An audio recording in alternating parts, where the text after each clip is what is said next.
कहाँ पर थे हम लोग? टीथ का स्ट्रक्चर डिस्कस कर रहे थे। ठीक है। हमारे टीथ की जो अपर लेयरिंग होती है उसको हम इनेमल कहते हैं। ये थिक होती है, वाइट कलर की होती है, प्रोटेक्टिव होती है, हमारे टीथ को ये वाइट कलर प्रोवाइड करती है। आइडियली हमारे टीथ का वाइट कलर होना चाहिए। यदि इस पे स्टेनिंग हो जाए, हम प्रॉपर क्लीनिंग ना रखें, हाइजीन को मेंटेन ना करें ओरल कैविटी के, तो हमारे टीथ का कलर भी चेंज हो जाता है, उसमें स्टेनिंग होने लगती है और इन्फेक्शन की वजह से कैविटी का फॉर्मेशन भी हो सकता है। तो उसका जो इनिशियल फेज है वो इनेमल से ही शुरू होता है। और सीमेंटम होता है, और गम होता है। गम में पल्प होता है। पल्प में हमारे आर्टरी और वेन्स होते हैं जो कि हमारे टीथ को ब्लड की सप्लाई करते हैं हम, और उसमें नर्व्स भी होते हैं। और यदि कोई भी इन्फेक्शन कैविटी फॉर्म करके हमारे इस एरिया तक पहुंच जाता है तो हमारे टीथ काफी सेंसिटिव हो जाते हैं। ठीक है। यदि हम कुछ भी ठंडा गर्म खाते हैं तो हमारे टीथ काफी सेंसिटिविटी शो करते हैं। ये है हमारा डेंटाइन। ये वाला एरिया है पल्प। ठीक है। ये टीथ का काफी सेंसिटिव पार्ट होता है और इसमें ब्लड वेजल्स और नर्व प्रेजेंट रहते हैं। यहाँ आप येलो और रेड कलर और ब्लू कलर से नर्व की और आर्टरी वेन्स की सप्लाई देख सकते हैं। इसको हम गम कहते हैं, इसको मसूड़े कहते हैं। ठीक है। ये पिंक कलर के टिश्यूज होते हैं। और ये जो पल्प वाला पार्ट होता है ये हमको विजुलाइज नहीं होता है। ठीक है, क्योंकि ये इनेमल के अंदर प्रेजेंट होता है। ये कुछ प्रोडक्ट्स है जो आप देख सकते हो जो हम टीथ की क्लीनिंग के लिए यूज करते हैं।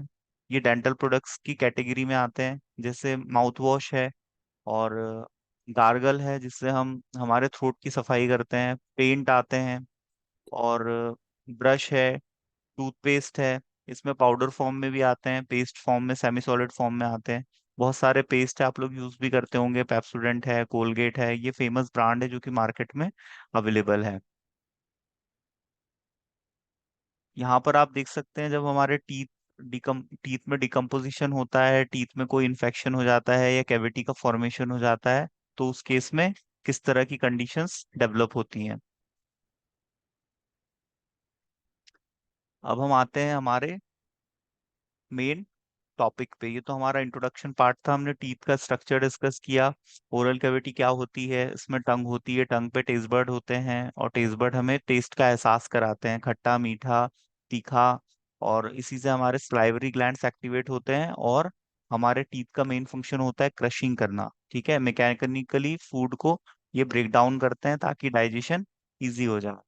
तो डेंटल प्रोडक्ट्स ऐसे प्रोडक्ट्स होते हैं जो कि हमारे ओरल कैविटी से रिलेटेड जो प्रॉब्लम्स हैं उनके सॉल्यूशन के लिए, और किसी इन्फेक्शन के ट्रीटमेंट के लिए, टीथ की क्लीनिंग के लिए, और डिओड्राइजिंग के लिए यूज किए जाते हैं। तो ये टीथ के नॉर्मल हाइजीन को मेंटेन रखते हैं हमारी ओरल कैविटी के, और टीथ टूथ का जो डिके है। ठीक है, टीथ मतलब हमारे सारे दांत, और टूथ उसका सिंगुलर फॉर्म है। तो ये टूथ के डिके को भी प्रिवेंट करते हैं, और माउथ में एक फ्रेशनेस को बनाए रखते हैं। जो माउथ फ्रेशनर हम लोग यूज करते हैं, क्लोरमेंट, है ना, और टूथपेस्ट करने के बाद हमारे माउथ से एक फ्रेग्रेंस भी आती है। तो वो भी एक गुड साइन है। और हमारे टीथ की क्लीनिंग और डीओडराइजिंग मतलब एक फ्रेग्रेंस प्रोड्यूस करना हमारे माउथ से। आपने देखा होगा पेस्ट के जो एड्स आते हैं, तो कोई किसी के पास जा रहा है तो उसको बहुत अच्छी स्मेल आ रही है ना, तो वो अच्छा फील कर रहा है। इस टाइप के ऐड आपने देखे होंगे। पेस्ट तो बहुत कॉमन चीज है, हम सभी लोग यूज करते हैं हमारे ओरल कैविटी के हाइजीन को मेंटेन करने का। ये एक बेस्ट तरीका है जो जिससे सभी लोग गुजरते हैं। अब हम क्लासिफिकेशन की बात करते हैं डेंटल प्रोडक्ट्स के। इसमें एंटी केयरिंग एजेंट्स आता है, डेंटिफिक्सेस आता है, डिसेंसिटाइजिंग एजेंट्स आते हैं, और सीमेंटम और फिलर्स आते हैं। वन बाय वन करके हम इन सबको डिस्कस करेंगे। ये हमारे टूथ की लेयरिंग है, इनेमल, डेंटाइन और सीमेंटम, जो मैं आपको ऊपर इमेज में दिखा चुका हूँ। अब हम देखते हैं एंटी केयरिंग एजेंट्स क्या होते हैं। एंटी केयरिंग एजेंट्स, हम टूथ में यदि कोई कैविटी फॉर्म हो गई है, और वो कैविटी में फिर इन्फेक्शन हो रहा है, हमारे टूथ में पेन हो रहा है, ठीक है, हम जो कुछ खाते पीते हैं वो उसके अंदर फंसता चला जाता है और वो फर्दर इन्फेक्शन कॉज करता है। ठीक है, तो इसी को हम कैविटी कहते हैं। ठीक है। और इस कैविटी में फिर इन्फेक्शन भी होता है, तो हम कुछ एंटीबायोटिक्स भी यूज करते हैं जो इस इन्फेक्शन को कम करेंगे। और इस कैविटी को फिर हम सीमेंटम की हेल्प से परमानेंट या टेम्पररी फिल भी कर देते हैं, जिससे वहां पर इन्फेक्शन फर्दर ना बढ़े। तो ये इसका रीजन होता है टूथ का डीकैल्सिफिकेशन होना, डिमिनरलाइजेशन होना। डीमिनरलाइजेशन का मतलब होता है हमारे टूथ से कैल्शियम का बाहर की तरफ निकलना, जिससे हमारे टूथ टूथ में वीकनेस आ जाती है और फिर वहां पर कैविटी का फॉर्मेशन होता है। ऐसा क्यों होता है? जब हम कार्बोहाइड्रेट कंटेनिंग फूड खाते हैं और टीथ की प्रॉपर क्लीनिंग नहीं करते, तो वहां पर ये जो माइक्रो ऑर्गेनिज्म है इनका फूड भी होता है कार्ब। तो ये कार्ब को जब यूज करते हैं तो एसिड का प्रोडक्शन करते हैं। ठीक है। और उस एसिड का जब हमारे टूथ पे डिकम एक्यूमुलेशन होगा, तो उससे हमारे टीथ का डिकम्पोजिशन होगा, डिके होगा। और उस डिके की वजह से एक कैविटी का फॉर्मेशन होगा और वो कैविटी अंदर की तरफ बढ़ेगी। ठीक है। और अंदर की तरफ जब बढ़ेगी तो वहां पर जब भी हम कुछ कार्बोहाइड्रेट कंटेनिंग फूड फर्दर खाएंगे तो वो वहां पर डिपॉजिट होगा, और उसके डिपॉजिशन की वजह से फिर यही प्रोसेस धीरे धीरे एक समय के साथ एक डीप कैविटी का फॉर्मेशन कर लेगी। और वो कैविटी जब हमारे टीथ के सेंसिटिव पार्ट तक पहुंचेगी, तो वहां से फिर हमें पेन का सेंसेशन होगा, हमें सेंसिटाइजेशन फील होगा, पेन होगा। तो ये सारी सिम्टम्स फिर अपीयर होने लगेंगे। तो एंटी केयरिंग एजेंट्स ऐसी दवाइयां होती है जो टूथ को कैल्सीफाई करती हैं। ठीक है। और इसमें कुछ ऐसे प्रोडक्ट्स डले होते हैं जो कि एंटीसेप्टिक और एंटी माइक्रोबियल प्रॉपर्टी भी रखते हैं। तो हमने देखा टीथ में कैविटी का फॉर्मेशन कैसे हो रहा है। ये बेसिकली एसिड की प्रोडक्शन की वजह से होता है। और ये एसिड कौन प्रोड्यूस करते हैं? Micro organism. कब प्रोड्यूस करते हैं? जब ये कार्बोहाइड्रेट को यूज करते हैं। तो ये है रीजन। अब हम इसके ट्रीटमेंट में, इसके मैनेजमेंट में, इसको ओवरकम करने के लिए इस प्रॉब्लम को हम फ्लोराइड यूज करते हैं। फ्लोराइड जनरली वाटर में भी प्रेजेंट होता है। ठीक है। और फ्लोराइड हमें बहुत कम क्वांटिटी में चाहिए। ट्रेस एलिमेंट की श्रेणी में आता है फ्लोराइड। और यदि हमारी बॉडी में बढ़ेगा तो टॉक्सिसिटी भी हो सकती है। तो हम इसको बहुत ही स्मॉल क्वांटिटी में फॉर्मुलेशन में यूज करते हैं। मैक्सिमम पेस्ट जो कि मार्केट में अवेलेबल है उसमें आपको फ्लोराइड देखने के लिए मिलेगा। ठीक है। इसके जो क्वांटिटी होती है वो 1 ppm होती है। पीपीएम का फुल फॉर्म होता है पार्ट्स पर मिलियन। पार्ट्स पर मिलियन भी मेजरमेंट की एक यूनिट है, लेकिन ये तब यूज की जाती है जब कोई सॉल्यूट किसी सॉल्वेंट में बहुत ही ज्यादा कम मात्रा में प्रेजेंट रहता है। तब हम इस यूनिट को यूज करते हैं। जैसे हम लीटर यूज करते हैं, केजी यूज करते हैं, उसी टाइप से ये भी एक मेजरमेंट की यूनिट होती है कि किसी सॉल्वेंट में कितना सॉल्यूट मिक्स है। लेकिन वो सॉल्यूट जब बहुत कम होता है तब हम पीपीएम का यूज करते हैं, पार्ट्स पर मिलियन। और ये जो सोडियम, इसको हम सोडियम के साथ सॉल्ट बना के इसकी फॉर्मुलेशंस तैयार करते हैं, NaF, सोडियम फ्लोराइड। और ये ओरल रूट से टैबलेट फॉर्म में भी दिया जाता है, जिसकी 2 mg की टैबलेट्स आती हैं। और सॉल्यूशन फॉर्म में लोकली भी अप्लाई किया जाता है हमारे टीथ पर। ठीक है। सॉल्यूशन फॉर्म में। तो ये 2 mg का इसका सॉल्यूशन भी मार्केट में अवेलेबल रहता है। अब प्रॉपर्टी क्या होती है सोडियम फ्लोराइड की? It is colourless, odourless, white crystalline powder. Water में सॉल्युबल होता है, अल्कोहल में इंसॉल्युबल होता है, और इसको पायरेक्स बॉटल में स्टोर किया जाता है। पायरेक्स एक स्पेशल टाइप का ग्लास होता है। ये जो फ्लोराइड होता है ये जनरली जनरल ग्लास से रिएक्ट करके लीचिंग कॉज करता है, जिसकी वजह से फॉर्मुलेशन की स्टेबिलिटी कम हो जाती है। ठीक है, लीचिंग की प्रॉब्लम की वजह से। तो इसको अवॉइड करने के लिए जो सोडियम फ्लोराइड होता है उसको पायरेक्स बॉटल में हम लोग स्टोर करके रखते हैं। ठीक है। और एयर टाइट कंटेनर होना जरूरी है। एयर के कांटेक्ट में आएगा तो फ्लोराइड एक हैलोजन कैटेगरी का एलिमेंट है, तो ये हाईली रिएक्टिव होता है। फ्लोरीन, क्लोरीन, ये हाईली रिएक्टिव होते हैं। तो एयर के कांटेक्ट से इनको हमें प्रिवेंट करना है, तो हम एयर टाइट कंटेनर को यूज करते हैं। जिस भी कंटेनर में इसको रखा है हम उसको टाइटली क्लोज्ड करते हैं। और इसको हम डार्क प्लेस पे रखते हैं क्योंकि सनलाइट से हमको इसको प्रोटेक्ट करना है। सनलाइट में फोटोन प्रेजेंट होते हैं जो कि किसी भी केमिकल रिएक्शन को इनहेंस कर सकते हैं या किसी भी सब्सटेंस की प्रॉपर्टी को चेंज कर सकते हैं। तो कुछ ऐसे सब्सटेंसेस होते हैं जिनको हम लाइट सेंसिटिव कहते हैं, तो उसी की श्रेणी में ये भी आता है। तो हमको इसको डार्क प्लेस में रखना है, एयर टाइट कंटेनर में रखना है, और पायरेक्स बॉटल में रखना है, जिससे हम लीचिंग की प्रॉब्लम को अवॉइड कर सके। अब इसके यूजेस क्या है? It is used for the treatment of dental caries. दांत में जो कैरीज हो गई है उसके ट्रीटमेंट में यूज करेंगे। इसमें एंटी माइक्रोबियल, एंटीसेप्टिक प्रॉपर्टी भी होती है। इट मींस यदि कोई माइक्रोब वहां प्रेजेंट है तो ये हाईली रिएक्टिव होने की वजह से उसके मेम्ब्रेन को रैप्चर कर देगा, जिस वजह से वो माइक्रोब हमें परेशान नहीं करेगा। नेक्स्ट, ये टूथपेस्ट की प्रिपरेशन में यूज होता है। लगभग ऑलमोस्ट ऑल टूथपेस्ट में आपको ये देखने को मिलेगा, सोडियम फ्लोराइड। तो ये इसके हमने यहाँ यूजेस डिस्कस किए। To prevent the dental cavities, use as microbial, antimicrobial agent, use in preparation of toothpaste. अब हम इसमें नेक्स्ट डिस्कस करते हैं डेंटिफ्रिक्सिस क्या होता है। फ्रिक्सिस वर्ड से हमें समझ में आ रहा है फ्रिक्शन। ठीक है, यदि हम किसी दरदरी चीज को हमारे दांतों पे मलते हैं, ठीक है, हम उससे दांत यदि मांजते हैं, तो हमारे दांतों की जो स्टेनिंग की प्रॉब्लम है वो धीरे धीरे कम होने लगती है। ठीक है, दांतों की प्रॉपर सफाई न करने की वजह से दांत का कलर चेंज हो जाता है, और ये जो बदला हुआ कलर है ये हमारी खूबसूरती को बर्बाद कर देता है। ठीक है, दांत यदि आप हंसते मुस्कुराते हो तो आपके दांत सबसे पहले ध्यान जाता है किसी का भी। तो आपके जो टीथ है वो साफ होने चाहिए, वाइट होने चाहिए, आपके माउथ से कोई भी बैड स्मेल नहीं आनी चाहिए। ठीक है, और आपके मुंह में कोई भी इन्फेक्शन नहीं होना चाहिए।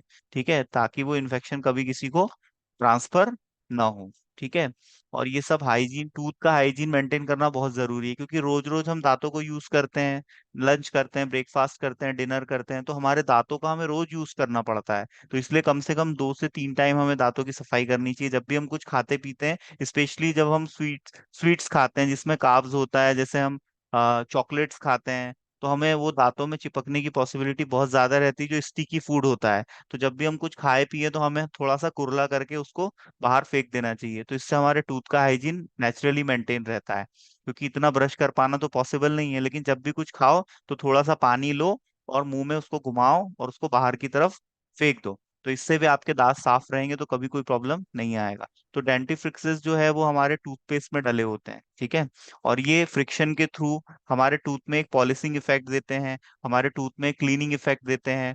और इसका एग्जाम्पल है calcium carbonate. Calcium carbonate basic nature का एक इनऑर्गेनिक कंपाउंड है, जो कि एज अ एंटासिड भी यूज होता है। इसका सिनोनिम होता है, ये प्रेसिपिटेटेड चॉक के फॉर्म में आता है। और इसकी प्रिपरेशन कैसे करेंगे? कैल्शियम क्लोराइड की जब हम सोडियम बाइकार्बोनेट से रिएक्शन कराएंगे तो कैल्शियम कार्बोनेट बनेगा, और 2 मॉलिक्यूल्स ऑफ सोडियम क्लोराइड बनेंगे। इसकी प्रॉपर्टी क्या होती है? ये कलरलेस होता है, ऑर्डरलेस होता है, व्हाइट क्रिस्टलाइन पाउडर होता है, दरदरा सा होता है। और ये डाइल्यूट HCl में और अम्लराज में, नाइट्रिक एसिड में ये सॉल्युबल होता है, और वाटर और अल्कोहल में इनसॉल्युबल होता है। इसके यूजेस क्या है? ये टूथ पे पॉलिशिंग इफेक्ट देता है, एज अ एंटासिड काम करता है, और एब्रेसिव इफेक्ट देता है, टूथ की क्लीनिंग करता है। और ये मैक्सिमम पेस्ट में इंग्रेडिएंट के तौर पे आप देख सकते हैं। आपके घर पे जो भी पेस्ट होगा उसके आप इंग्रेडिएंट्स पढ़ के देखना, उसमें बहुत सारे इंग्रेडिएंट्स होंगे, तो कहीं ना कहीं आपको कैल्शियम का कोई ना कोई सॉल्ट उसमें जरूर मिलेगा। कैल्शियम सल्फेट भी यूज करते हैं। अब नेक्स्ट आता है आपका डिसेंसिटाइजर। जब हमारे टीथ में सेंसिटिविटी की प्रॉब्लम होती है, यदि हम चाय कॉफी पिए या हम आइसक्रीम खाएं, तो अचानक से हमारे दांत ठनकने लगते हैं। ठीक है, बहुत ज्यादा सेंसिटिव हो जाते हैं, दांत ठनकना शुरू हो जाता है। तो उसी प्रॉब्लम के सॉल्यूशन के लिए हम डिसेंसिटाइजर्स यूज करते हैं। डिसेंसिटाइजर्स क्या करते हैं? हमारे टूथ की सेंसिटिविटी को कम करते हैं। इसका एग्जाम्पल है कैल्शियम क्लोराइड। कैल्शियम क्लोराइड बनाने के लिए हमें ग्रैन्युलेटेड जिंक पर हाइड्रोक्लोरिक एसिड का रिएक्शन कराएंगे, तो जिंक क्लोराइड बनेगा और हाइड्रोजन गैस बनेगी, और हमें जिंक क्लोराइड मिल जाएगा। इसकी प्रॉपर्टी क्या होती है? ये व्हाइट क्रिस्टलाइन पाउडर होता है, ऑर्डरलेस होता है, वाटर में सॉल्युबल होता है, और अल्कोहल में भी। और इसके यूजेस होते हैं, ये डिसेंसिटाइज करता है हमारे टीथ को, सेंसिटिविटी को कम करता है, anti as a antiseptic use होता है, और फिलिंग के लिए भी यूज किया जाता है। आपने देखा होगा जिसके दांत में कैविटी बन जाती है, तो डॉक्टर कहते हैं कि हमने उसमें मसाला भर दिया है ना? तो जो मसाला होता है वो मेटल होती है, चांदी भरते हैं, जिंक भरते हैं, है ना? ये मेटल से उसको पैक कर दिया जाता है, तो जिससे वहां पर फिर इन्फेक्शन मतलब अंदर नहीं जाता, और अंदर से उस कैविटी की पूरी क्लीनिंग कर दी जाती है। जहां तक भी वो कैविटी गई है उसको पूरा क्लीन करके उसमें एंटीबायोटिक्स का उपयोग करके उसकी सफाई की जाती है, एंटीसेप्टिक्स का, और फिर उसके बाद उसको फिल कर दिया जाता है, तो उसी को हम सीमेंट भी बोलते हैं। ठीक है, तो उसमें हम जिंक मेटल का यूज करते हैं। अब ये जो फॉर्मुलेशंस आते हैं इसमें हम यूजिनॉल भी यूज करते हैं। यूजिनॉल क्या होता है? क्लोव में प्रेजेंट रहता है, मतलब लौंग, लौंग के तेल को हम यूज करते हैं, क्योंकि इसमें एनाल्जेसिक इफेक्ट भी होता है और एंटीसेप्टिक इफेक्ट भी होता है। आपने देखा होगा जिनके दांतों में प्रॉब्लम होती है वो कॉटन पे थोड़ा सा यूजिनॉल ऑयल, मतलब क्लोव का तेल लेके वहां पर रख लेते हैं, तो इससे दर्द का एहसास भी कम होता है, और दूसरा वहां पर एंटीसेप्टिक इफेक्ट भी मिलता है। तो यूजिनॉल का ऑयल हमारे दांतों के लिए अच्छा होता है। कुछ पेस्ट में यूजिनॉल का ऑयल भी डला होता है, लेकिन ये काफी कॉस्टली होता है। ठीक है, और नेक्स्ट आता है आपका डेंटल प्रोडक्ट्स के, हमको एग्जांपल पता होने चाहिए जो कि मार्केट में अवेलेबल है, जैसे टूथपेस्ट है, टूथब्रश है, डेंटल फ्लोव्स हैं। डेंटल फ्लोव्स वो धागे जिनसे आप आपके टीथ की जो सिड़ होती है, वो सिड़ में से यदि आप कुछ निकालना चाहो तो जो धागे रहते हैं उससे आप निकालते हो, उसको डेंटल फ्लोस कहते हैं। माउथ फ्रेशनर्स आते हैं, गार्गल्स आते हैं, ठीक है, थ्रोट पेंट्स आते हैं। यदि थ्रोट का कोई इन्फेक्शन है तो उसके लिए हम थ्रोट पेंट्स यूज करते हैं। लेकिन जनरली वो क्या है, ओरल कैविटी का पार्ट नहीं है, इसलिए हम उसको यहाँ ज्यादा डिस्कस नहीं कर रहे हैं। लेकिन थ्रोट में जो इन्फेक्शंस होते हैं उसमें हम गार्गल्स यूज करते हैं। गार्गल्स को हम गले में गड़गड़ गड़गड़ गड़गड़ करके बाहर की तरफ फेंक देते हैं। ऐसा 3 से 4 बार करते हैं तो हमारे थ्रोट की क्लीनिंग हो जाती है, सफाई हो जाती है। तो हमारे थ्रोट में यदि कोई खराश का प्रॉब्लम हो, कोई पेन हो रहा हो या कोई डिस्कम्फर्ट हो तो वो ऑटोमेटिकली रिजॉल्व हो जाता है। फिर नेक्स्ट है आपका आइडियल प्रॉपर्टी इसकी क्या होनी चाहिए डेंटल प्रोडक्ट्स की। ये चीप होने चाहिए। क्या है, हमारी कंट्री में हर व्यक्ति, दांतों की सफाई तो बहुत जरूरी है, तो एक आम इंसान भी इसको इजिली अफोर्ड कर पाए, इस हिसाब से इसकी कॉस्ट ज्यादा नहीं होनी चाहिए। ठीक है, चीप होनी चाहिए, इजिली अवेलेबल होना चाहिए। और इसमें ये क्वालिटी होनी चाहिए कि ये डीमिनरलाइजेशन को प्रिवेंट करे। डीमिनरलाइजेशन इन द सेंस हमारे दांतों से कैल्शियम के बाहर आने को कम करे। यदि दांत से कैल्शियम बाहर आ जाएगा तो जो दांत का इनेमल है वो धीरे धीरे कमजोर पड़ेगा और कैविटी के फॉर्मेशन को प्रमोट करेगा। दूसरा, ये मिनरलाइजेशन को प्रमोट करना चाहिए, मतलब हमारे टीथ में कैल्शियम की जो डेफिशिएंसी है वो ना हो, इसके लिए इसको मिनरल्स अवॉइड कराए। ठीक है, मिनरल अवॉइड कराए इन द सेंस कि जब ये फॉर्मुलेशन आयनाइज होंगी तो कैल्शियम आयन मिलेंगे, और वो कैल्शियम आयन हमारे ब्लड में अवशोषित होके हमारे टीथ पे उसकी सप्लाई होगी, और वहां पर हार्डनिंग उसकी बरकरार रहेगी, जिसको हम बोलते हैं मिनरलाइजेशन। मिनरलाइजेशन मतलब किसी चीज में मिनरल का जाना, और डिमिनरलाइजेशन मतलब उससे मिनरल का बाहर आना। तो मिनरलाइजेशन होना चाहिए और डिमिनरलाइजेशन को प्रिवेंट करना है। और जब भी हम कोई पेस्ट करते हैं तो उस पेस्ट का हमारे टीथ पे किसी भी प्रकार का कोई स्टेन नहीं बनना चाहिए। हम तो वो पेस्ट ही यूज इसलिए कर रहे हैं कि हमारे टीथ पे कोई स्टेनिंग हो तो वो निकल जाए। ठीक है, तो ये आइडियली प्रॉपर्टी होनी चाहिए। और जो फॉर्मुलेशन हम टीथ के पर्पज से बना रहे हैं उसमें फ्लोराइड होना जरूरी है, एक लिमिट तक। यदि लिमिट से ज्यादा होगा तो हमें नुकसान पहुंचा सकता है, तो उसकी लिमिट मैंने आपको बताई है, 1 पार्ट्स 1 ppm।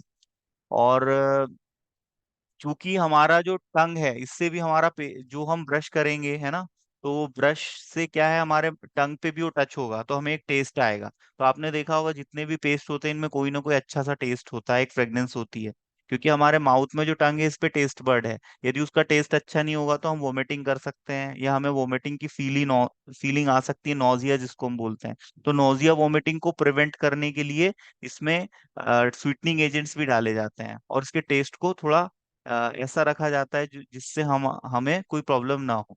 पेस्ट खराब होगा तो हमें उल्टी हो सकती है, इसलिए पेस्ट में स्वीटनिंग एजेंट और फ्रेग्रेंस भी ऐड की जाती है, ताकि हमको ये प्रोडक्ट्स अट्रैक्ट करें और हम रोज रोज ब्रश करें और हमारे दांतों की सफाई हो सके।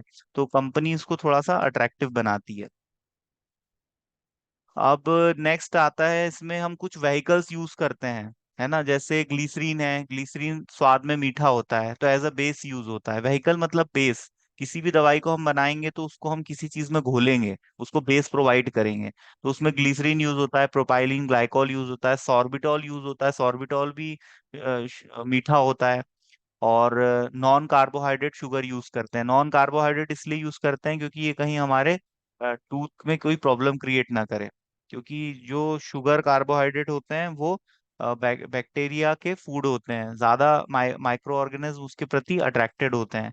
तो हम ऑलरेडी, हमको जो डिके हुआ है वो हुआ ही इसलिए था कि कार्बोहाइड्रेट कंटेनिंग फूड हमने खाया और साफ सफाई की नहीं। तो इसीलिए नॉन कार्बोहाइड्रेट शुगर यूज की जाती है।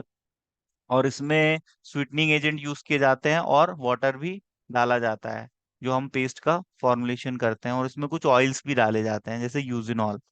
अब एक चीज बड़ी इंपॉर्टेंट है कि जब हम पेस्ट करते हैं तो बहुत ज्यादा झाग बनता है ना। तो किसी भी जैसे ये जो इंग्रेडिएंट मैं आपको बता रहा हूँ ये बहुत सी फॉर्मुलेशंस में डलता है, शेविंग क्रीम्स में डलता है, शैम्पू में डलता है। ये क्या है, झाग प्रोड्यूस करता है, तो इसका नाम आप लोग याद रखोगे, सोडियम लॉराइल सल्फेट। ठीक है, जिन भी चीजों में झाग आ रहा है ना, आप उनमें देखना सोडियम लोराइल सल्फेट या इस कैटेगरी का कोई दूसरा केमिकल जरूर ऐड होगा। ठीक है, तो ये डिटर्जेंट कैटेगरी का केमिकल है। डिटर्जेंट मतलब ये झाग प्रोड्यूस करता है, तो सोडियम लोराइल सल्फेट भी पेस्ट की फॉर्मुलेशन में डाला जाता है। ठीक है। हमारे जो दांत है इनके स्वस्थ रहने के लिए हमारी बॉडी में कैल्शियम की डेफिशिएंसी नहीं होनी चाहिए। यदि हमारी बॉडी में कैल्शियम की डेफिशिएंसी होगी तो हमारे टूथ कमजोर पड़ जाएंगे। छोटे बच्चों में अक्सर देखा गया है कि उनके दांत कमजोर पड़ जाते हैं कैल्शियम की कमी की वजह से, क्योंकि वो डेवलपिंग स्टेज में होते हैं। ठीक है। तो कैल्शियम हमारे दांतों के लिए बहुत जरूरी है, हमारी हड्डियों के लिए बहुत जरूरी है। और जो भी आप पेस्ट देखोगे उसमें कैल्शियम का कोई ना कोई सॉल्ट आपको जरूर नजर आएगा। उसमें आपको फ्रेगनेंस मिलेगी, ठीक है, और आपको उसमें स्वीटनिंग एजेंट्स मिलेंगे, उसमें आपको डिटर्जेंट्स मिलेंगे जिससे झाग प्रोड्यूस होगा। ठीक है। और इस टाइप से हमने यहाँ पर ये पूरा डेंटल प्रोडक्ट डिस्कस कर लिया है। ठीक है। इसमें आपको किसी को कोई डाउट हो तो आप पूछ सकते हो। हेलो।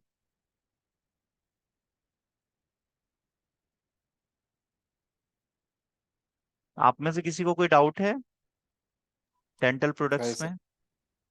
चलिए ठीक है ना। आफ्टरनून में यदि मैं फ्री रहूंगा तो क्लास लूंगा, लिंक शेयर करूंगा, आधे घंटे पहले आपको बता दूंगा, आधे एक घंटे पहले। ठीक है। Yes sir. Have a nice day. Okay.